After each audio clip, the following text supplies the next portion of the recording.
Guardians of the Galaxy. Now, we weren't around when this movie came out as a channel, so obviously in preparation for Guardians of the Galaxy Volume 2, we wanted to give you our take on what we thought about this film. Obviously, we have a Marvel Cinematic rankings list that I don't believe it includes Doctor Strange because I think we'd hit it right after Captain America Civil War. Yep. So you can see that video where we rank everything, but getting into this film, I gotta say... well, obviously, we got James Gunn, first of all, directing this film. Now, James Gunn, he'd done Slither and Super, and it was an interesting move on Marvel going to hire James Gunn, so I was curious to see what he was going to do, and I gotta say, I love this film. It's a very entertaining and fun film, and I love the team chemistry between all the characters, and we're going to get into all that, but I love this movie. Yeah, I like it a lot, too. Very different feeling Marvel movie from all the other ones that were out at the time. I mean, this one is just very, very humor-based, and I think they wanted to make it a little more lighthearted, a little more fun. They have all these characters, especially with Chris Pratt. He's definitely all about humor, so I thought it was a pretty good choice to play Star-Lord.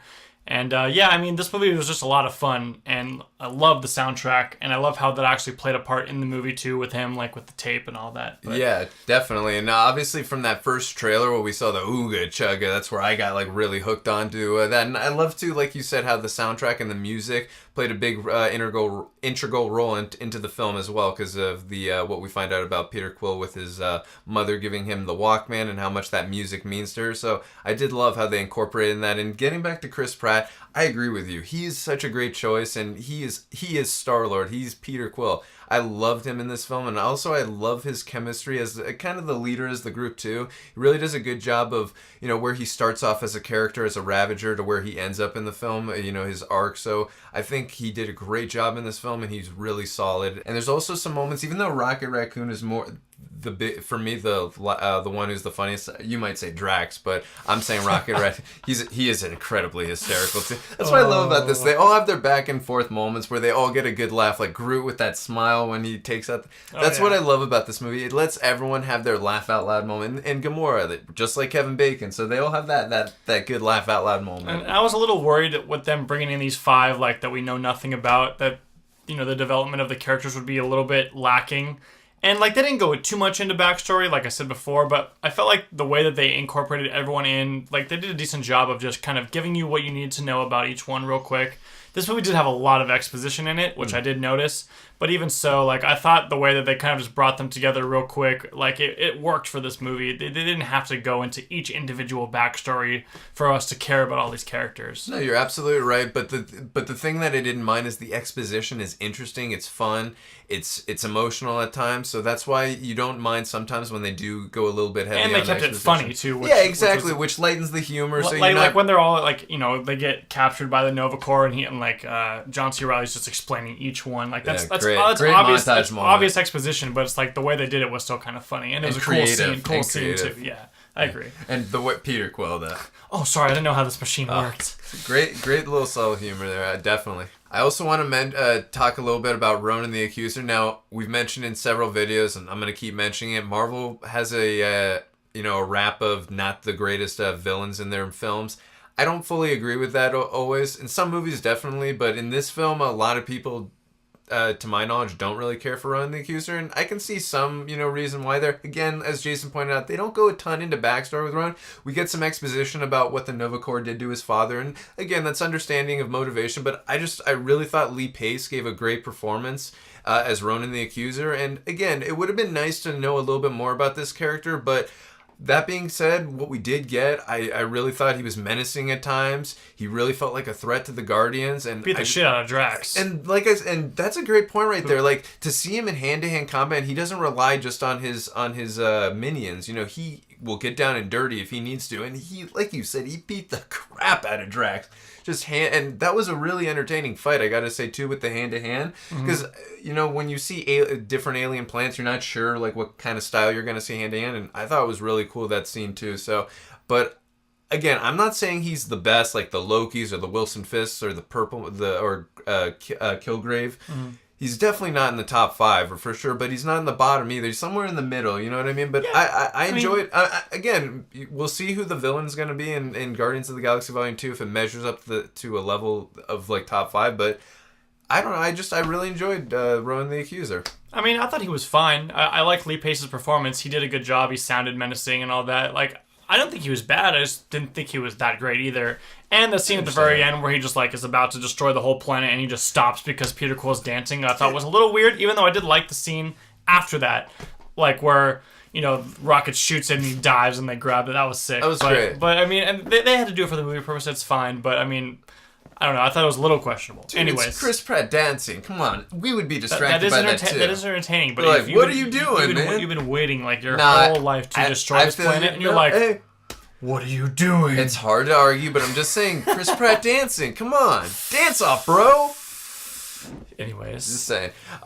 We kind of already mentioned it, but like I said, a big part of this, and you kind of touched upon it earlier, the chemistry between all five of the Guardians. It really works in this film. Like, where you see where they start, like, they do not like each other. Like, they all have their own agenda. Or, I mean, obviously, Rocket Raccoon and Groot are their buddies and his hired muscle, if you will. Well, I love the scene when we see all of them, where Rocket and Groot are just talking shit about everyone, and then Quill comes up, and then Gamora steals it, and that whole exchange. That was great, yeah. I thought that was a good way, like, to just get everyone together real quick. Yeah, but it was effective. No, I agree, but I like, again, how they have their own agendas. Like, Peter just wants to make some money off of that.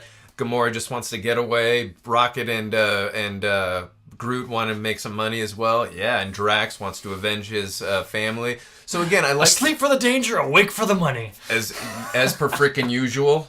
Yeah, no, great. I love that. But yeah, no. As I was saying, I like how they all have different agendas coming in, and then by the end, there's a collective understanding, and they work as a team together, and their chemistry and their interactions with each other, and when they work again as a team, beating the crap out of villains, and even just times when they're talking and standing in a room in a circle and standing like a bunch of jackasses. It's great. It's entertaining. It's fun. So I thought the chemistry really worked in this film, and they are all so good together. Yeah, it was good. It definitely worked. It wasn't the best I've ever seen, but it was satisfactory for the movie, and it totally worked.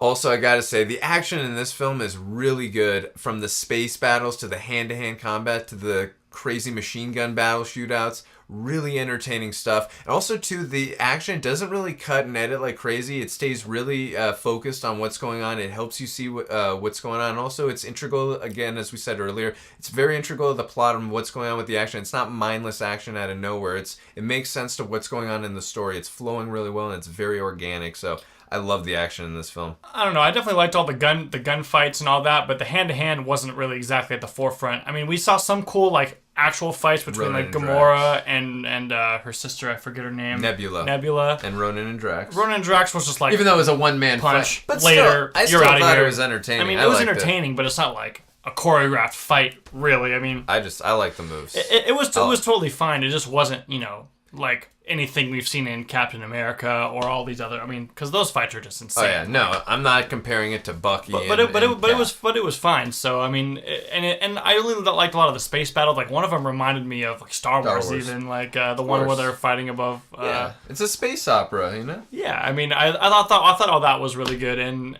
definitely like where all these scenes were taking place was really sick too. Like all the set pieces and all the different planets they were at. Even in the opening scene, that first planet, like I love that.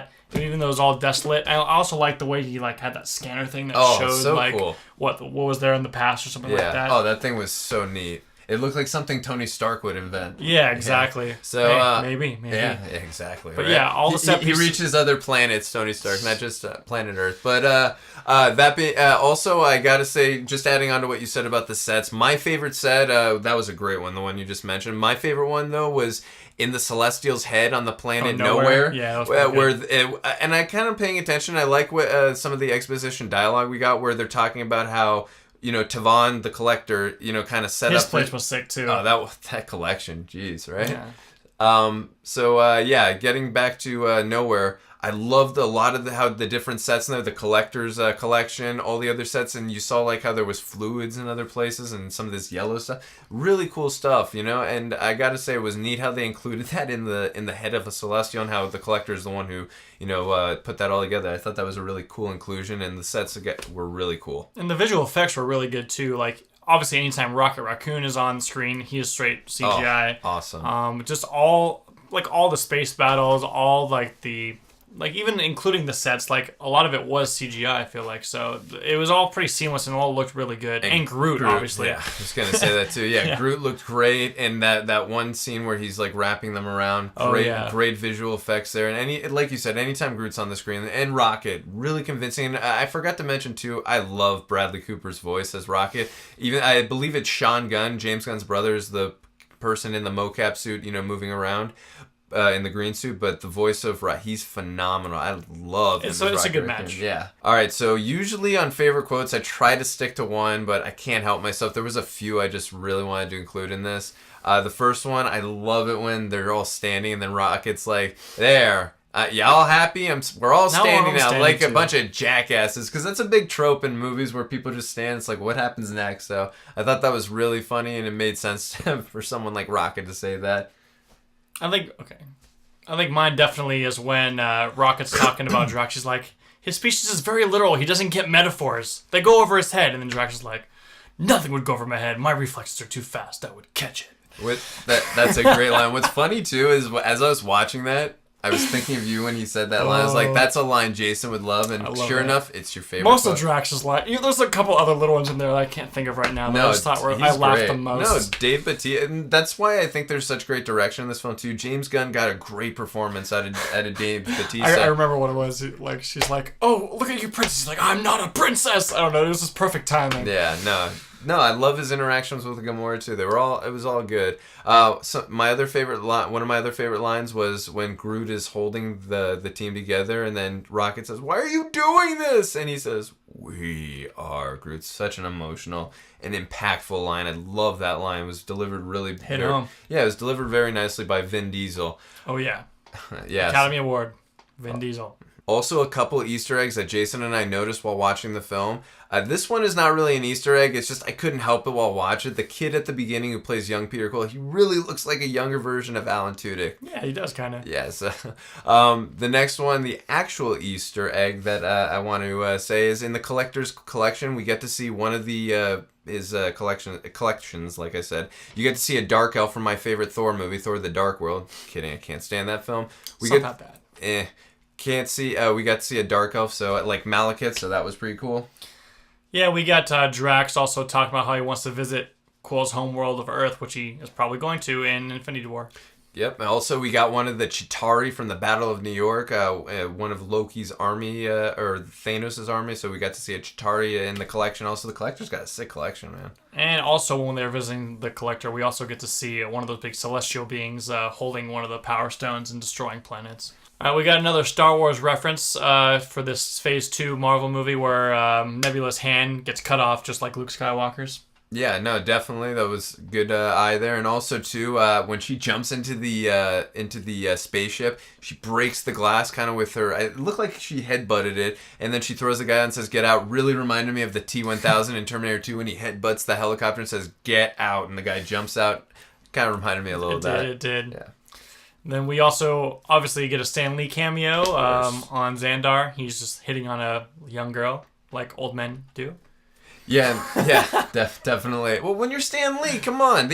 Tony Stark even called him Hef in the first Iron Man. Just saying. Also, we get Nebula's foreshadowing of kind of joining the Guardians/Avengers, and what I mean by that is she talks about in the movie she talks about killing Thanos or helping Ronan, or having Ronan kill Thanos, and then she'll help out Ronan, which to me says, like, when Thanos starts causing crazy shit in Infinity War, that's why she's more willing to join them. Obviously, we'll see in Guardians what causes her to go over that, but that's why I could see her being more on the Avengers side during Infinity Wars. That foreshadowing there of her hatred of her father. I thought it was... I'm kind of curious to see what happened, because we saw at the end of Thor: The Dark World, Volstagg and Lady Sif bring the Collector to Vaughn, and this is before the events of Guardians of the Galaxy. We see that they bring him the Ether, the Reality Stone, and then we see that he puts in his collection, and now obviously, Karina or whatever, his slave girl, she kind of like made everything like bust up and go all over the place. So I'm kind of curious if the collector still has the Reality Stone, or sure if he still someone, has or it. if someone maybe I agree with you. I think he still does have it,